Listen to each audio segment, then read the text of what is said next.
ওই দেখা যাচ্ছে দুইটি গরু আসছে, অনেক সুন্দর লাল কালার। দেখি জিজ্ঞাসা করে দাম করে কেমন দাম নিলে। কাকা কত? 3,10,000। দুইটা লট 3,10,000। হযরতপুর হাট থেকে চলে যাচ্ছে।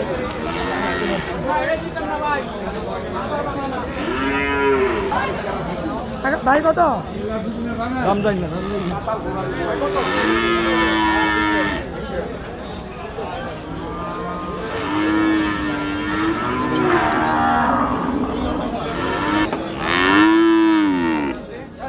ভাই কত কত ভাই?